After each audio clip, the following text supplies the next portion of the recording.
Thank you, colleagues. It's 12:20, so we're going to resume business. And we will turn now to First Minister's questions. And if I may, I'll start before turning to questions, can I ask the First Minister just to update us on the COVID situation? Indeed, Presiding Officer, thank you. The total number of cases reported yesterday was 858, 4.4% of all tests reported, and the total number of positive cases is now 109,296. 1,012 people are in hospital, 19 fewer than yesterday, and 50 people are in intensive care, 1 more than yesterday. I also regret to report that in the past 24 hours, a further 30 deaths were registered of patients who first tested positive over the previous 28 days. And the total number of people who have died under that daily measurement is now 4,203. Again, my condolences are with everyone who has lost a loved one. We'll also shortly publish the latest estimate of the R number. We expect that it will show that the R number has risen slightly this week and is now around 1 again, as opposed to just below 1. This underlines the importance of having taken a cautious approach to this week's levels review, and also why we have reinforced our guidance to people ahead of the Christmas period. And I want to briefly re-emphasise today what that guidance is. Firstly, the safest way to spend Christmas this year is to stay within your own household and in your own home, and my strong recommendation is that is what people should do if at all possible. Any interaction you do have with another household should, if possible, be outdoors. However, if you consider it essential to meet indoors with someone from another household, and pragmatically we recognise that some people might, you should limit both the duration and the numbers as much as possible. The 5-day period over Christmas is a limited window, not a period of time that we think it is safe to meet for. My recommendation to anyone who considers it essential to form a bubble is to not meet up with people in it on any more than 1 day over the Christmas period, and to keep the duration as short as possible. People should also limit numbers as far as possible. 3 households and 8 people is a maximum that tries to account for the fact that families come in all shapes and sizes, but the smaller the better. And please make sure you keep a safe distance from others, wash your hands and surfaces, and keep windows open. And lastly, Presiding Officer, we recommend against travel from high prevalence to low prevalence parts of the UK, and that includes advising against travel to or from Scotland and Tier 3 areas of England.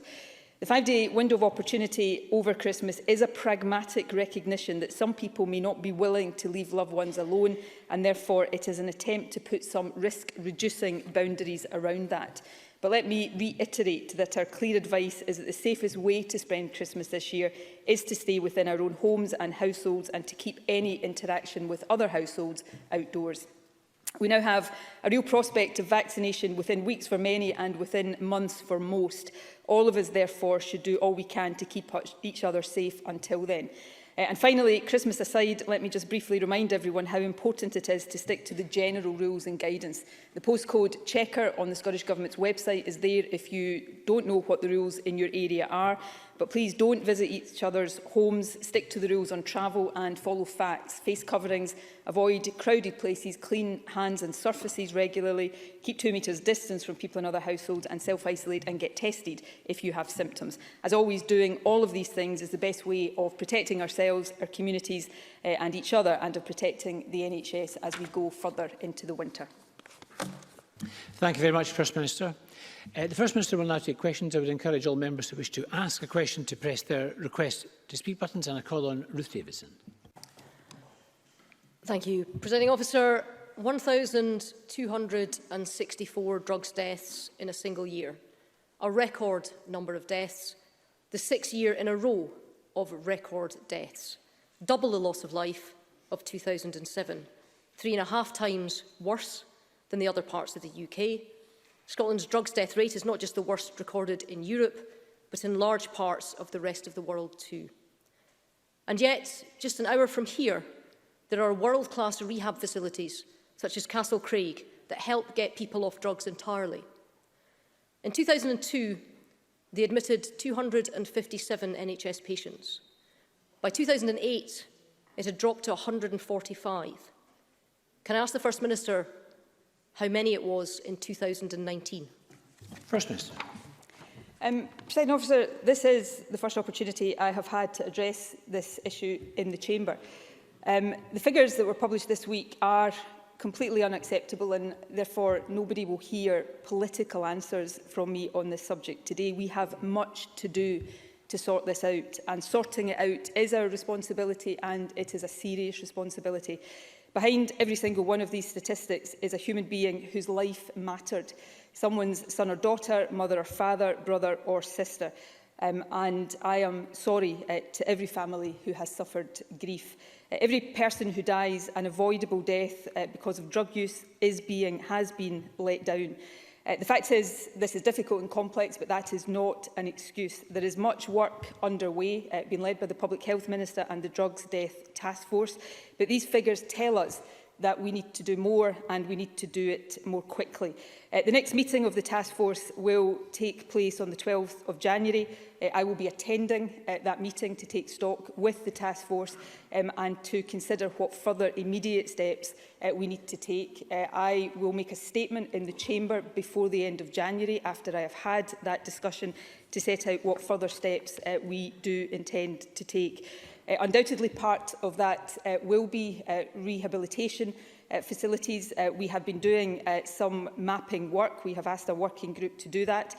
Between the private third sector and the public sector, there are 365 rehabilitation beds across the country, but we are not satisfied that that is necessarily sufficient, or they are being used sufficiently. So that is not the only issue, but one of the issues that require to be considered properly and fully as we move forward to discharge that responsibility of sorting out something that is completely unacceptable. And I think all of us take that view.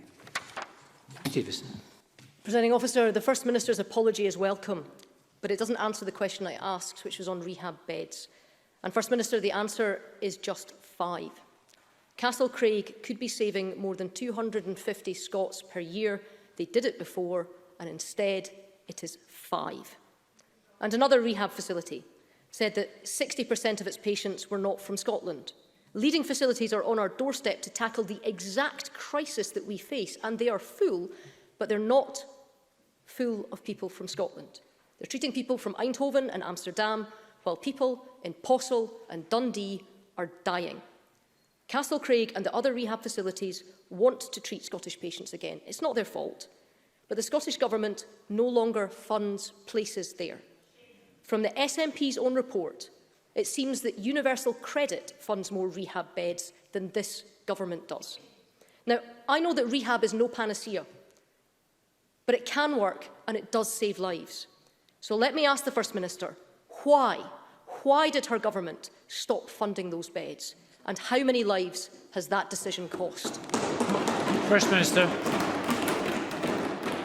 Alcohol and drug partnerships across the country do fund a number of beds in rehab facilities, but I agree that there is a question about why that is not more so. As members are aware, we have had a working group gathering information on residential rehab beds. That was published last week for the first time and sets out the number of rehab beds across the country. Of the 365, around 100 of those are estimated to be taken up by those who are resident out with Scotland. The majority of them are provided by the third sector. Relatively few are provided by private or statutory providers. This is one of the issues that the Drugs Death Task Force is rightly considering, but it is not the only issue. There are a number of issues that it is right and proper that the task force continues to consider, and it's all of these issues that I will discuss with them on the 12th of January and come back to this chamber with a statement on before the end of January to set out the further action that we intend to take. Ruth Davison. Presiding Officer, that was a really long way of saying it, but actually the First Minister is right to say that today, to get rehab, people need to be really lucky and get charity help, or they need to be wealthy enough to afford it, because only 13% of rehab beds in Scotland are provided by the Scottish Government. Her own report says that people can be on a rehab waiting list for a year. Charities cannot do this on their own. Jericho House doesn't get a penny. They're warning that their position is unsustainable. They run 3 facilities, including the only residential rehab in Dundee, which has now overtaken Glasgow as Europe's drug death capital. Not that it's much better in Glasgow, because a year ago, the Mungo Foundation's Carrum Ella Rehab Service closed for good. First Minister, that's in your constituency. Back in 2006, Nicola Sturgeon stood where I am, right on this spot, berating the then Scottish Government for cutting rehab funding. In fact, she went further and she claimed that it showed why Scotland needed a new government. If cuts to rehab funding were to be condemned in 2006, as they should have been, why does the First Minister think that they should be accepted now? First Minister. I said at the outset of the exchange that I am not going to give political answers. I think many of the criticisms that are being made of the government, I think many of the criticisms are valid and legitimate, and I think we have got much work to do in order to ensure that we sort the problem of people dying avoidably from drugs, and that is what we are already doing. The Drugs Death Task Force has already undertaken many actions and published very recently its forward programme of work. It is not true to say that work is not being done. Considerable work is being done. But as I said in my original answer, I do believe there are hard questions for us to address about whether that work is sufficient and whether it is being done quickly enough, and I'm not going to shy away from that today. That's why I will meet with the task force in January and consider with them the work that is being done and the additional steps that require to be taken. And as I've said already, I will come back to this chamber before the end of January and set out the conclusions from that. Rehabilitation is undoubtedly a part of that. That is why we already have had the work underway to look properly at the rehabilitation services across the country, what is there just now, what use has been made of the rehabilitation services that are there right now, but also what more we need to do in terms of funding and access to rehabilitation services, but also what needs to be done in other ways, because I think, as everybody recognises, rehabilitation is important, but it is not a panacea. There are many other things that we need to make sure we are focusing on to ensure that people are not dying unavoidably from drugs, and that is a responsibility that lies with me and with this government, and it is one that we do take extremely seriously. Ruth Davidson. I agree on the range of interventions that need to be made, but cutting the number of fully funded rehab beds in Scotland to just 22 is not one of them. Now, in context, in the rest of the UK and in half of Europe, they don't have consumption rooms, which I know is a preferred policy of this government, and they also don't have this number of deaths. Drugs classifications are the same everywhere in these islands. The train-spotting generation theory has been busted because the number of young people dying has doubled in the last 2 years. And the thing that is different about Scotland, the thing that is entirely devolved, is drug treatment and rehabilitation. And that is what this government has cut to the bone. Now, people on the front line, the charities that are working with drug users, they are calling for an immediate extra £20 million in ring-fenced rehab funding, just to make up for the last 13 years' worth of cuts. So will the First Minister commit here today to doing that, so that we don't see a repeat of these horrendous figures next year, or possibly even worse? First Minister. I will commit to ensuring that the resources are available for the actions that we consider are necessary, and that will include rehabilitation services. In every year since this government took office, apart from 2 years when funding for drug and alcohol services did decline, funding has increased in every year. That is not to say funding has increased sufficiently or adequately, and I accept that. But this is also about more than money. It is about the approaches that we take, and it's about, at the heart of all of this, everybody accepting that we should not, any of us, accept a situation where people who use drugs are allowed to fall through the cracks, and that we see the deaths that we have seen in recent years. These are real people whose lives matter, and I am absolutely determined that we take the actions to fix this. I am not making comparisons with what is happening elsewhere, because I do think the problem in Scotland is worse than it is elsewhere. We see that in the figures, and that is something that we have to take seriously. So I'm not going to shy away from this. I am not going to deflect the criticism. Instead, what I am going to do, working with colleagues in government, is make sure that we do what we have already started to do through the task force, is take the actions that are about sorting this and making sure that we don't let down people who use drugs. Instead, that we are preventing intervening early, providing the services that allow people the help that they need when they need it, and also taking the action that is about avoiding overdoses and deaths that are avoidable. And safe consumption rooms are not the only part of this, but they are a part of this. And I think it is important that we also focus on that as part of the package of measures that we need to take forward. Thank you. Question to Richard Leonard. Thank you, Presiding Officer, and let me begin with a quote.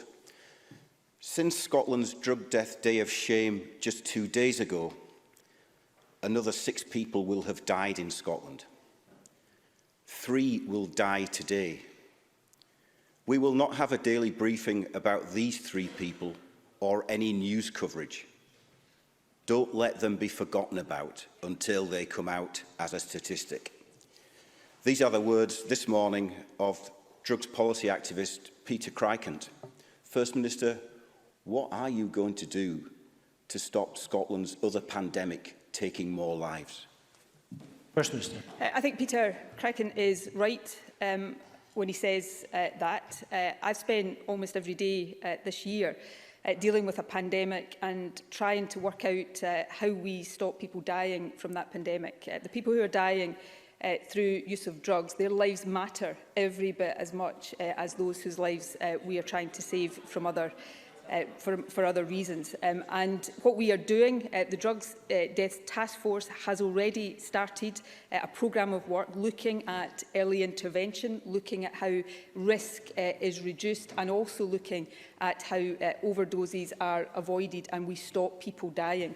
That work is underway, and I don't think it is right that we ignore that work that is underway. I think the Drugs Task Force is doing the right things, but we do have a serious question to ask about whether that work is enough and whether it is going quickly enough. And I take that seriously. I am not going to, this is not comfortable, it shouldn't be comfortable. I am not going to stand here and try to defend the indefensible.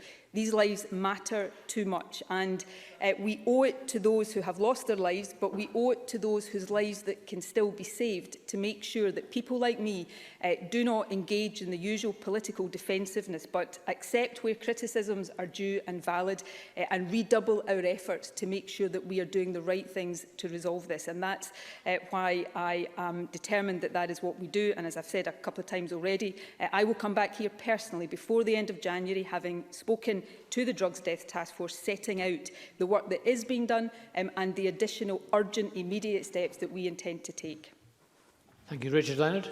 Thank you. But the problem that the First Minister has got is that back in 2007, the SNP manifesto said there are no short-term fixes to the problems of drug misuse in Scotland. And here we are over 13 years on, with the Public Health Minister still defending the government's record, telling this Parliament this week there is no shortcut. People don't expect shortcuts, but they do expect the government to do its job, when instead they've seen cuts to funding for rehabilitation beds, cuts to the funding of alcohol and drugs partnerships, cuts to third sector support and rehabilitation organisations, and an abject failure to integrate mental health and substance use and recovery services. And in so doing, the government has ignored its own 2008 Road to Recovery strategy, the 2013 review of opiate replacement therapy, the 2019 Dundee Drug Commission report. Why has the government ignored these repeated warnings and presided over a 178% increase in drug deaths since 2007? First Minister. I don't believe it is right to say that we have ignored recommendations, but setting out what the government has done, as the Public Health Minister did in the Chamber earlier this week, does not mean that we are standing here saying that therefore there is not an issue that we merit valid criticism and scrutiny for, and that it does not mean there is much more we need to do. And that's what I am seeking to set out openly and candidly today. In every one of the years since we took office, bar two, and I am not saying that those two are not important or have not had implications, but bar 2 years, the money being invested in drug and alcohol services has increased under this government. And we need to continue that, and we need to look not just at the totality of the investment, but what that money is supporting. And rehabilitation services are part of that, but it is not the only part of that. I don't think it is right or fair to ignore the work that is already underway through the Drugs Death Task Force. Important work looking at these three areas of earlier intervention, reducing risk and avoiding deaths for people who are at risk of overdose. That is important work. I think it is work in the right direction, but it is equally valid to say that we need to accelerate the pace of that, and we need to be very critical and looking at whether what we are doing is sufficient. And that's what I undertake to do, and we will continue to do that, and we will absolutely be very clear in what requires to be done, and hopefully as we go forward, while there will be legitimate criticism of this government, we can also build consensus on the steps that have to be taken to make sure that we do resolve this and sort what is an unacceptable situation, which I think is something all of us agree with. Richard Leonard.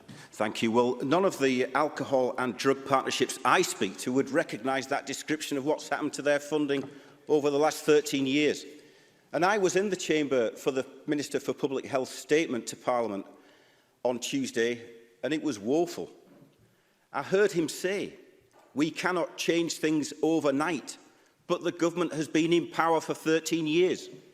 He also said on Tuesday, the Scottish Government was doing everything in its power, but the exercise of the Scottish Government's powers has made things worse, not better.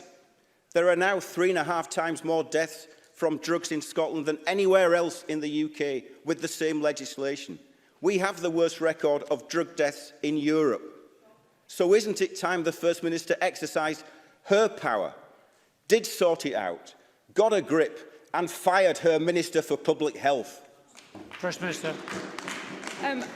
I absolutely accept it is for this government to sort out. I have not mentioned any other government. I have not made any reference to powers that lie elsewhere.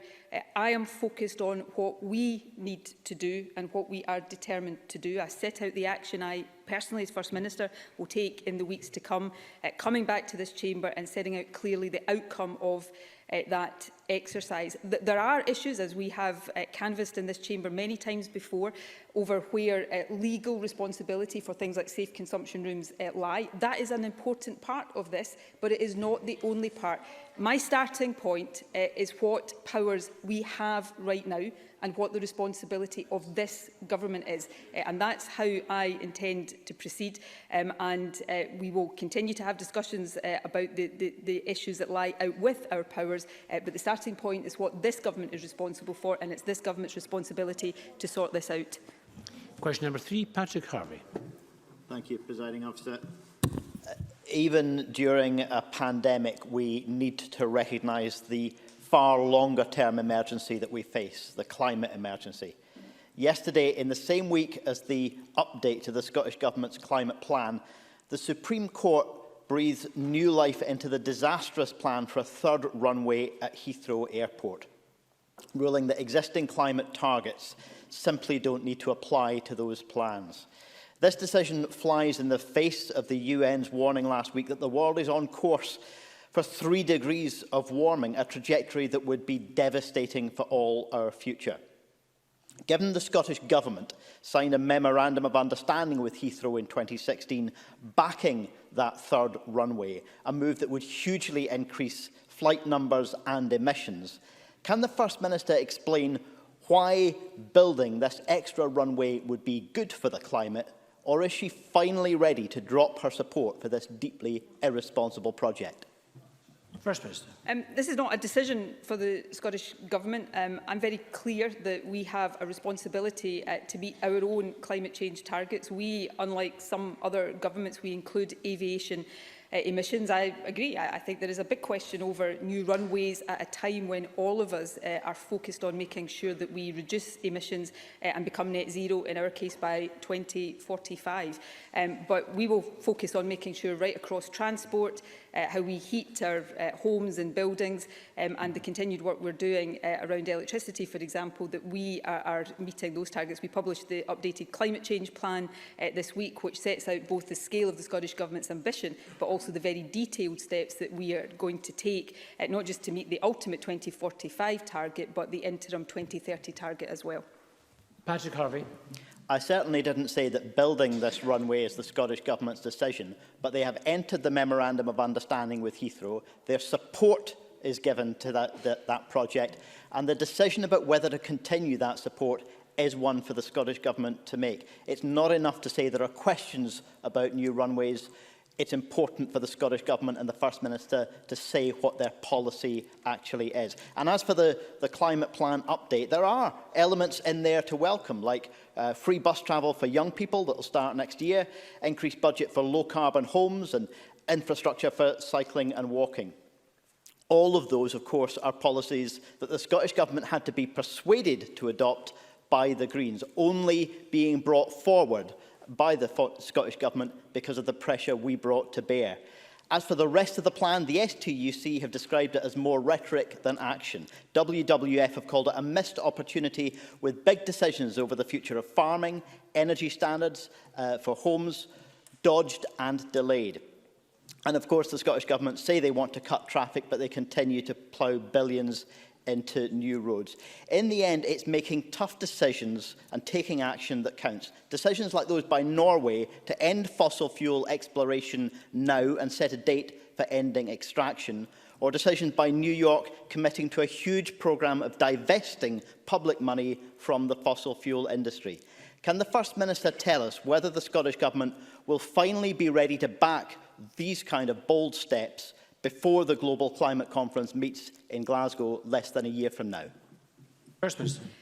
We'll be looking at all different ways in which we can ensure that we meet those targets. Some of the countries and areas, cities that Patrick Harvey talks about, of course, are countries and cities that actually look to and consider Scotland already to be a world leader in some of this action. We have gone further than most other countries in the world in reducing emissions so far, and I would disagree with Patrick Harvey. I think the scale of the ambition is demonstrated in the climate plan update, and that sets out across all of the areas of responsibility the very specific and in many cases the really tough actions that we require to take, and we will continue to focus on that.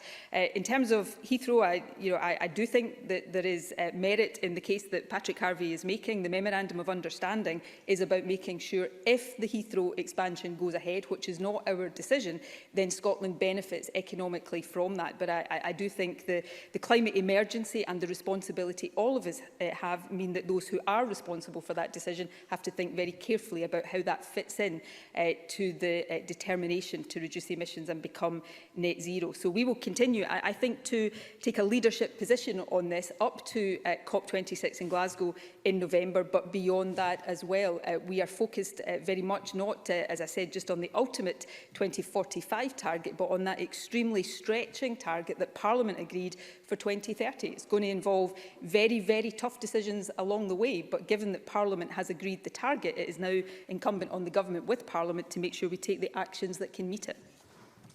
Thank you. Question 4, Willie Rennie. It should not have taken this year's record deaths for the First Minister to step up and take the lead on drug use. We have had record numbers of deaths for years, and I'm particularly angry about how this has developed. When I first joined this Parliament, I raised this issue repeatedly with her predecessor and then with her, and offered solutions. And the truth is this: for a decade, while drug deaths were on the rise, the response from this government was to cut the funds for drug rehabilitation. And I think the First Minister knows that that was a reckless decision. The First Minister says she has not pointed to any other government or any power that she wants for this Parliament today. But our Public Health Minister has been doing that all this week. We now need real leadership. It's a huge responsibility. We need a minister who is able to drive change. And whatever his talents, Joe Fitzpatrick is not that person. Once again, will the First Minister appoint a new Drugs Minister? First Minister. I'm going to work with the Drugs Minister to make sure we collectively accept this responsibility and take the actions that are required to fix the problem.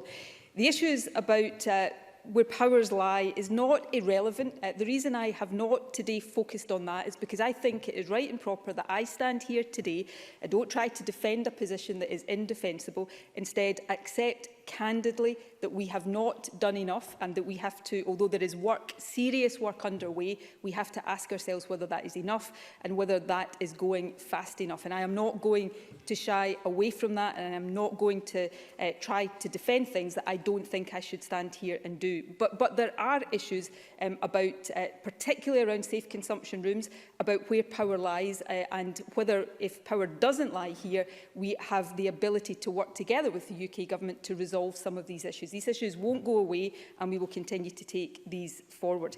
But I will continue to lead, I will lead the efforts of the Government on this over the period ahead, but I will do that with the Drugs Minister and with the Government as a whole. This is our responsibility. I'm not going to shy away from that today. Instead, I'm going to make sure that we put in place the plans to fix this for the sake of those who have lost their lives and their families who grieve those lost lives, but also for the sake of those whose lives we can save. Every single one of these lives matters, and that's the most important thing for all of us.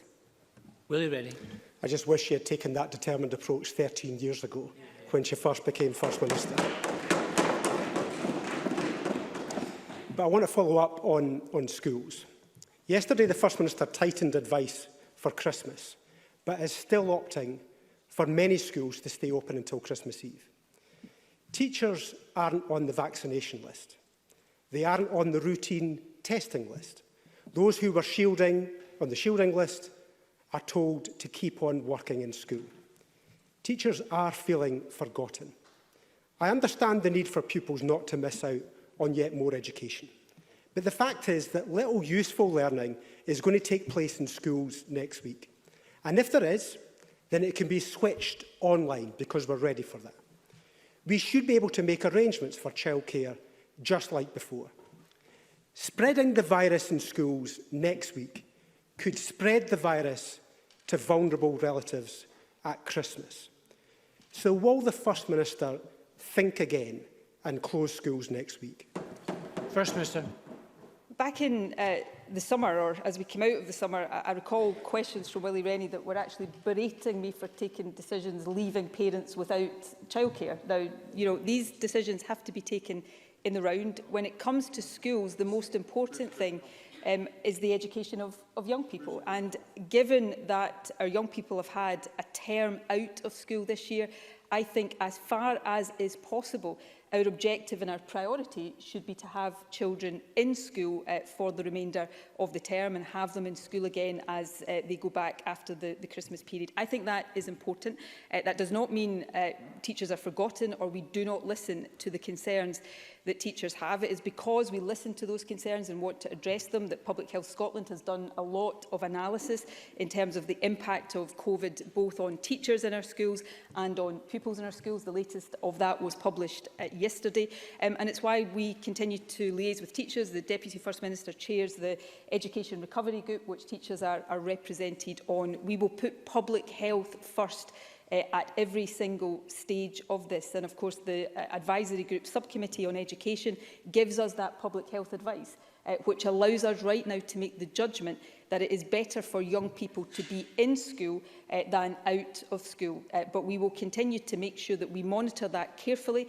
We are in a period again when COVID cases are rising, so that cautious and precautionary approach will continue to guide all that we do. But I think we should have as our priority the maintenance of full-time in-school education. And if that means adults, the rest of us having to make more sacrifices and have more restrictions, then I think that is a price we should all be willing to pay. Thank you. Question 5, Gillian Martin. Thank you, Presiding Officer. To ask the First Minister how the Scottish Government's statement of intent on biodiversity will support Scotland's transition to net zero. First Minister. The science is clear that climate change and biodiversity loss are intrinsically linked, and we are determined to tackle them on that basis. Scotland's blessed with the opportunity for nature-based solutions to climate change, like tree planting and peatland restoration, which remove carbon from the atmosphere and secure it in natural habitats. We've already committed investment of £250 million over 10 years on peatland restoration and an additional £150 million over the next 5 years in forestry. The latest policies and proposals are outlined in the recent Climate Change Plan update. As well as supporting biodiversity and tackling climate change, these investments can provide good green jobs and support the economic and social well-being of our communities, something that is central to a green recovery from COVID. Gillian Martin. Thank the First Minister for that answer. And I want to quote the words of the Committee for Climate Change in their Scottish Progress report published just in October. They say the Scottish economy has decarbonised more quickly than the rest of the UK and faster than any G20 economy since 2008. Emissions have fallen rapidly while the economy has grown. Now, this clearly recognises the scale of Scotland's ambition and action. But the CCC have also noted that a lot of the progress has come from success in decarbonisation of electricity and that we should focus on rapid action outside of the electricity sector. Can the First Minister outline how the Climate Change Plan update published yesterday does this? First Minister. Well, I very much agree with the premise of that question, and I welcome the Climate Change Committee's assessment of Scotland's progress to date, and of course it's imperative that we continue to build on that progress.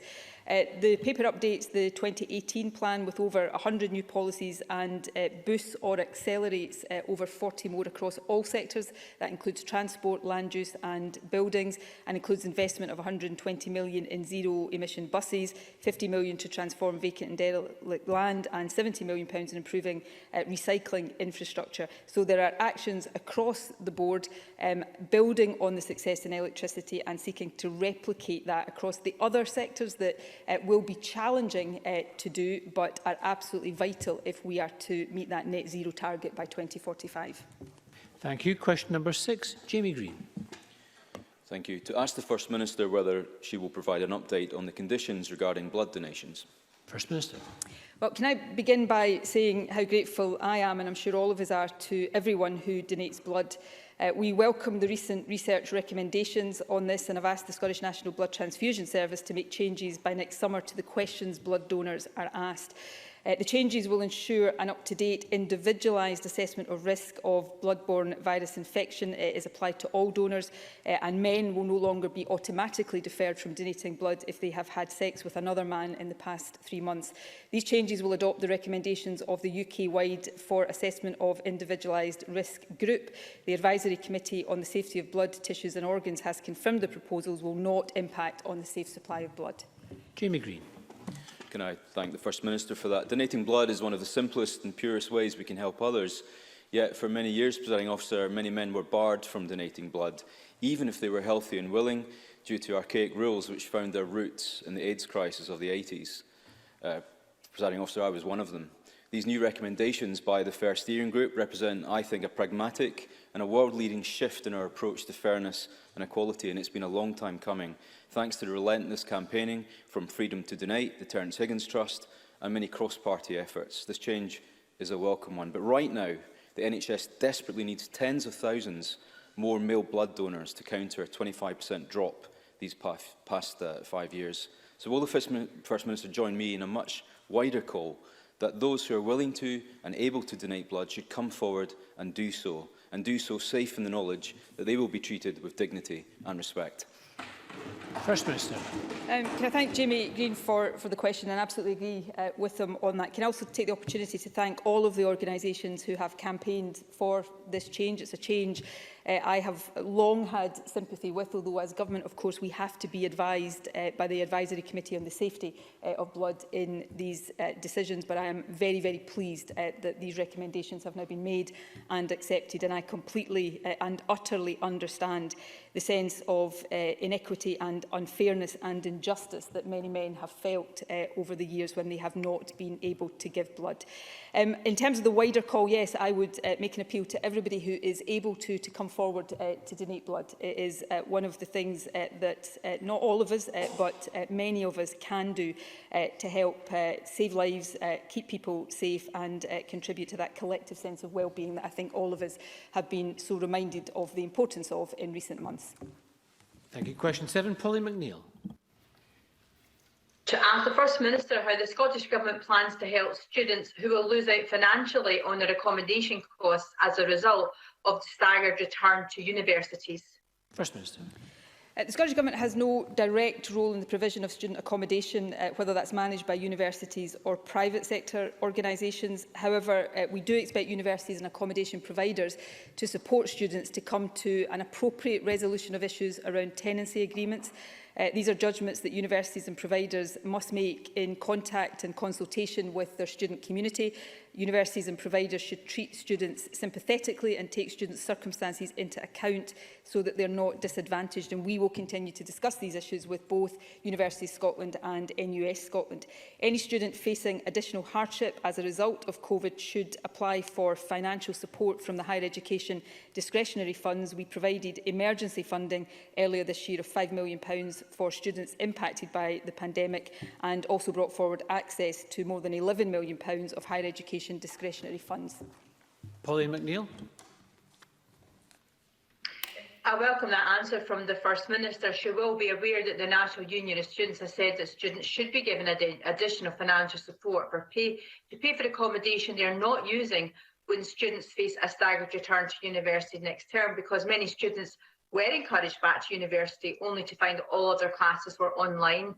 Today I launched Scottish Labour's housing charter that includes the right to form a tenants' union and the principle that students should be protected from exploitative practices during the COVID pandemic, sentiments I'm sure the First Minister will agree with. But can the First Minister continue to assure Parliament that she will keep in contact with universities when students are returning to campus to take up university accommodation to make sure that they actually benefit from face-to-face teaching and are not there in their accommodation unnecessarily, and to ensure that they get the financial support they need for their rents? First Minister. Yes, we'll do all of that. Can I agree that students, actually not just in principle, but in practice, should be protected from any exploitative practices? It is the case that with only very limited exceptions, undergraduate students are going to restart their studies and at the start of the next term at home and will only return to term time accommodation when asked to do so by their university. So it is really important that universities and accommodation providers, as I said earlier on, do discuss with students how they are not disadvantaged. We will also discuss with University Scotland and NUS Scotland any support that the Scottish Government can provide for that. And I've already set out the discretionary funding that is available for students who find themselves in financial hardship. Students are one of the many groups in society that have been impacted severely by COVID, and it's absolutely right and proper that we do everything we can to support them. Thank you. We'll take supplementary questions now. Claire Adamson to be followed by Finlay Carson. Thank you, Presiding Officer. First Minister, the Conservative Government have failed to broker access to the Erasmus Plus programme for Scotland. This programme was instigated by Winnie Ewing and of course has been life-enhancing for generations of Scots students, but students from the rest of the UK and across Europe. Does the First Minister agree that this failure is an act of cultural vandalism by a floundering Conservative Government? First Minister. Erasmus is something that we should all be really proud of. Winnie Ewing was the driving force behind it, of course, but there have been so many young people, not just in Scotland, but as Claire Adamson says, across the UK and Europe, that have benefited in so many ways from participation in Erasmus. It has also delivered real economic benefits to Scotland as well. So its loss is deeply, deeply regrettable, and I do think it is really unfortunate that the Conservatives did not prioritise securing the future of that. Obviously, we want to consider ways in which we can keep the benefits of it, but it is one of the very many ways in which I think people across Scotland deeply regret the Brexit that has been foisted upon us by the Conservative Government. Thank you. Finlay Carson actually can't join us remotely. Miles Briggs to be followed by Elaine Smith. Thank you, Presiding Officer. First Minister, yesterday NHS Lothian informed local elected representatives that SNP ministers had informed them that they were withdrawing funding for the new eye hospital for Lothian. Plans for a replacement for this 50-year-old Princess Alexander Eye Pavilion were at an advanced stage, and indeed contracts were awarded some 2 years ago. Will the First Minister personally intervene today and restore this funding for my constituents across Lothian? First Minister. I'm not sure the situation is quite as characterised, but I will undertake to look into it further and correspond with the member. We, of course, as is the case for governments across the UK, funding is constrained. We have to make difficult choices about funding, but making sure that we have fit-for-purpose, state-of-the-art health facilities in every part of the country is a priority. But I will come back to the member in due course. Elaine Smith to be followed by Fulton McGregor. Thank you, Presiding Officer. I've been made aware by a constituent that a major retail company is refusing to give eligible frontline staff time off for their COVID vaccine appointments. I won't publicly name the company because the staff are worried about getting into trouble by alerting us to this. Presiding Officer, can the First Minister advise us what message she would send to this company and any other that puts their own staff and wider society at risk by such unreasonable behaviour? First Minister. Well, I think the vast majority of employers have acted responsibly to help protect their workers from the risk of COVID, and, of course, facilitating the ability of workers to get vaccinated is part of that. So I would send a very clear message to any company that doesn't behave in that responsible way that they should rectify that and put concern for their workers and, of course, fair work more generally at the heart of everything they do. I appreciate why the member doesn't want to name the company publicly. If she wants to privately let me know who that is, I will ensure or look to see whether there is any dialogue we can have to rectify the situation. Thank you. Fulton McGregor to be followed by Gordon Lyndhurst.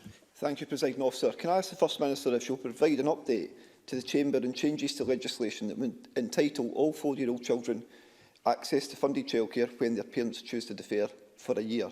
And will she take this opportunity in joining with me in thanking the Give Them Time campaign, particularly its founding members, Patricia Anderson and Diane Delaney, the latter who is from Steps in my constituency, for their tireless work in raising awareness of this issue and fighting for change? First Minister.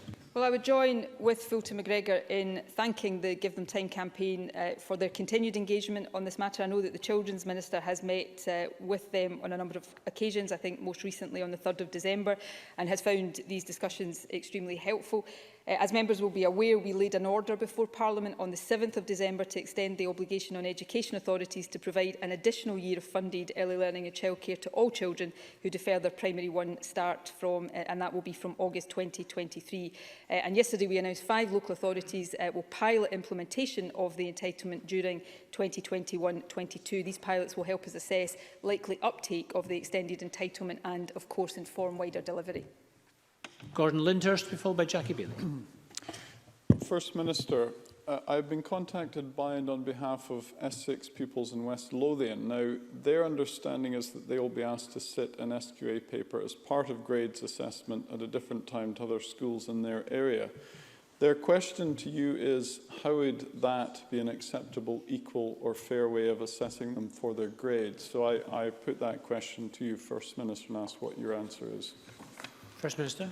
Well, schools, of course, have to judge and assess the performance of pupils, and schools will use different ways of doing that. And the way that the member has set out may well be a way that some schools decide to use. But I'm happy to look into the particular issue that the member has raised, and if there are issues we want to address, to come back to him in writing. But I think we've got to recognise that in an environment where, regrettably, exams cannot take place as normal, there will be other ways throughout the year that schools use to assess the performance of their pupils, and I think that is right and proper. Jackie Bailey to be followed by Angus MacDonald.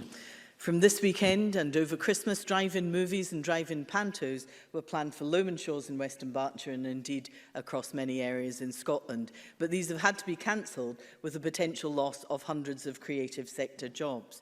Many families in my constituency are disappointed as they thought that this was a safe way to have a little enjoyment at Christmas. So can the First Minister advise why these events are not allowed when apparently they are allowed in every other country in the UK? First Minister. We're trying to take as many precautions as possible to stop the increase in COVID cases. We look very carefully at all of these things.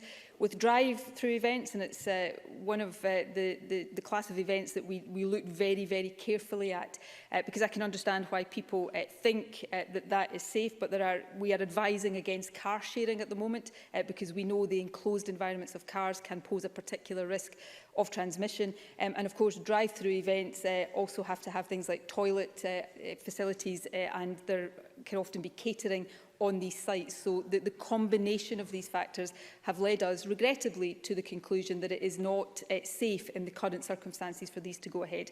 I know that is disappointing. I think everybody is bitterly disappointed that this Christmas cannot be celebrated in the normal ways, and I am really sorry for that, particularly for children who cannot do all the things that children love doing at this time of year, from going to Santa's grottos to pantomimes and all sorts of things. Hopefully, by this time next year, everybody will be taking part in these activities much more normally. But I would ask people, no matter how disappointed I know they are, to be understanding of the reasons why these decisions, unfortunately, are essential.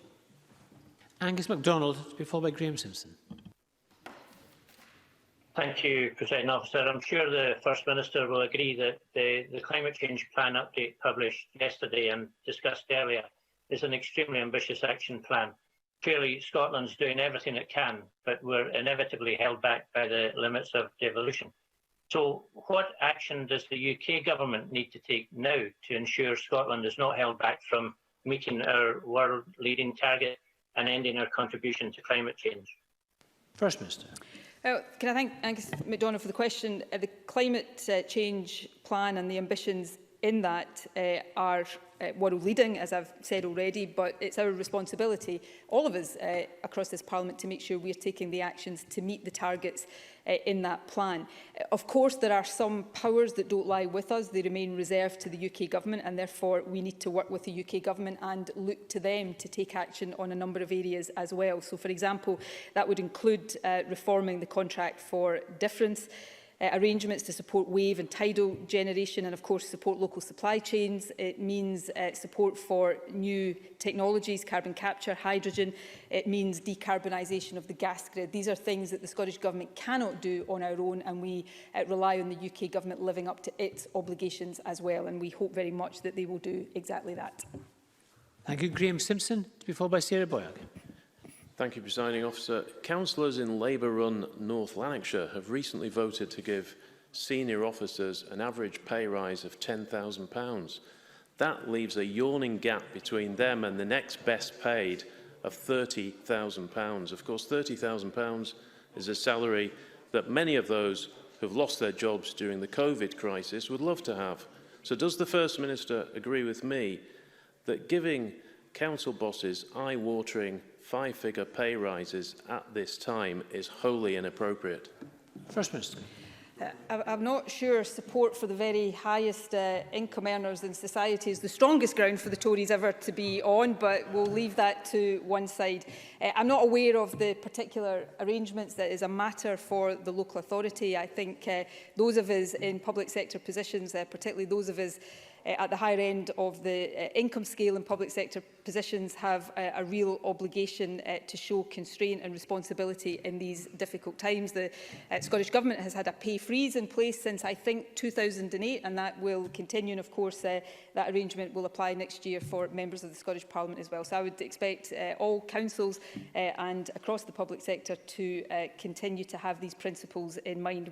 All of us, I think, want to make sure that we help those at the bottom end of the income scale as much as possible. But I'm not going to comment any further on a decision that is for the council in question, not one for the Scottish Government. Thank you. Sarah Boyack, to be followed by Christine Graham. Thank you, Presiding Officer. Is the First Minister concerned about the appalling racist attack in Edinburgh last Friday? And can she say what work is being done to ensure the police are resourced to address racist incidents during this pandemic? My constituents are now extremely concerned about their personal safety. First Minister. I condemn in the strongest possible terms any racist abuse or racist attack, including the one in Edinburgh.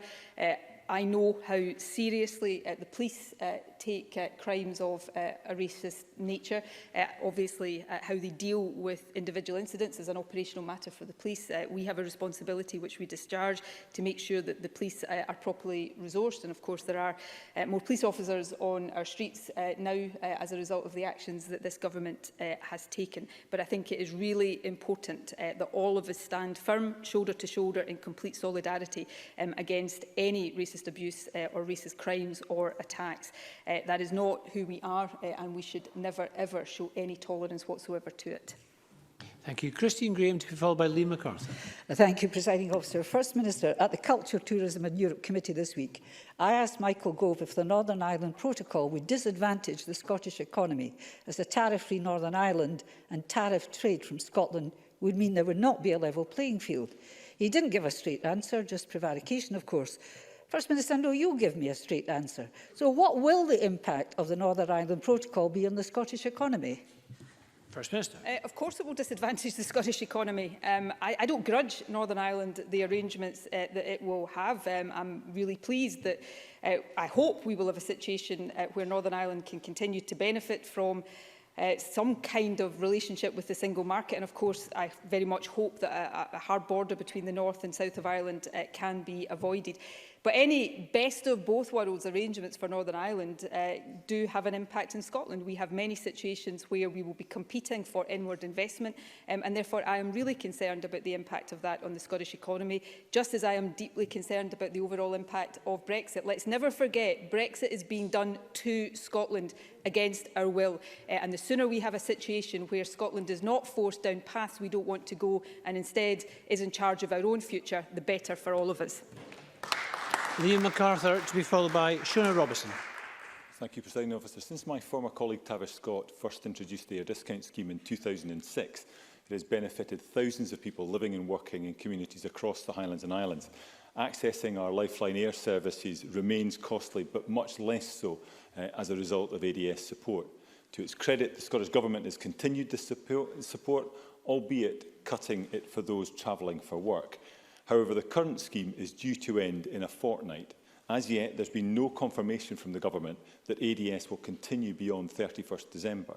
So can the First Minister assure my constituents and others who rely on this support to be able to access their Lifeline Air services that ADS will indeed continue beyond the end of this year? First Minister. We have, as the member has noted there, supported the ADS scheme, and we continue to see the vital importance of that. I will ensure I get an answer on the particular detail of the timing of this to the member later today, but the support of the Scottish Government is well known and continuing. Shona Robertson, to be followed by John Scott. Thank you. Will the First Minister join with me in welcoming the signing today of the Tay Cities deal? And does she agree that the deal, which includes £20 million of investment by the Scottish Government in a regional skills and employability development programme, will be crucial in helping Dundee's economic recovery from COVID-19? First Minister. Well, I'm very pleased to say that the Transport Secretary did sign the Tay Cities region deal this morning, confirming our £150 million investment in the region. This is a really vital investment at a time of unprecedented need and enables the deal to get underway and start delivering real benefits for the people and businesses of the region. The commitments made with our partners will help deliver sustainable, inclusive growth in the region. Partners anticipate that the deal has the potential to secure 6,000 jobs and lever over £400 million of investment into the region, which I think everybody would agree will make a crucial contribution to economic recovery and renewal in the years to come. And John Scott, to be followed by Neil Findlay. Thank you, Presiding Officer.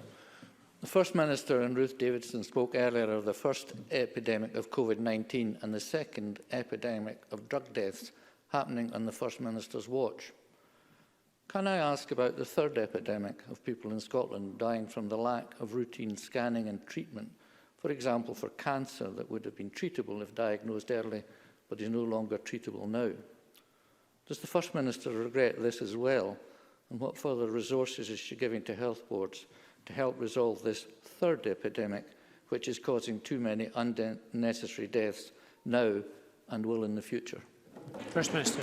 There has been an impact in Scotland across the UK and indeed across many other countries on other health treatments because of the pandemic crisis that we have faced. That is, I think, deeply regrettable for all of us, but that has been unavoidable in the past few months. The Scottish Government is working, the Health Secretary has set out much of the detail of this already, generally, but in particular in relation to cancer, to recover those services as quickly as possible. The Cancer Recovery Plan has been published and that work has been taken forward. And of course, we continue to have engagement and dialogue on this, as on all matters, with health boards about the appropriate resourcing of that. We are investing record sums in our National Health Service, and that will continue. And the importance of that as we recover from the impact of COVID is going to get greater, not the opposite, in the months and years to come. And Neil Findlay. This week, well-respected researchers at the University of West of Scotland identified a 55% cut in drug and alcohol budgets since 2007. So will the First Minister now reinstate every single penny plus interest of that money? Will she stop prosecuting a man with a van who's saving lives? And will she please, and I say this very seriously, will she please listen to the voices in this Parliament who believe that in government we need someone who's competent and capable of driving change at a ministerial level? First Minister. On the issue of funding, I accept, as I've already accepted, there are questions about the adequacy of the funding we are dedicating to drugs generally, but to rehabilitation services in particular. As a matter of fact, in terms of the funding for drugs and alcohol, in 2008 that was £71 million in real terms. In this year it's 95, and it has increased in most of the years in between, apart from the years I spoke about earlier. But I accept the general point that we have a duty to make sure that the funding is supporting the steps that we require to take. On the issue of prosecution, I absolutely accept the genuine intent and sentiment behind Neil Findlay's question, but he knows I don't prosecute people. The prosecution decisions are rightly independent from ministers. In terms of the provision of safe consumption facilities, in terms of the individual that Neil Findlay is referring to, I understand his desire to see those facilities, and I share that. And there is a debate about how we best do that in Scotland, which I know Neil Findlay is aware of. In terms of the responsibility of the government, I have made it clear both that I think some of the criticisms, perhaps not all of them, but some and many of the criticisms being levelled at the government today are legitimate. It is for me to take that squarely on the chin. But the responsibility of me as First Minister, working with my team of ministers, is to make sure that we are supporting the task force and the work it is doing, and making sure the right steps are being taken and that there is sufficient pace behind those to fix a problem that we all agree is unacceptable. Thank you very much. And that concludes First Minister's questions. We're going to suspend and resume at 2:30. Parliament is suspended.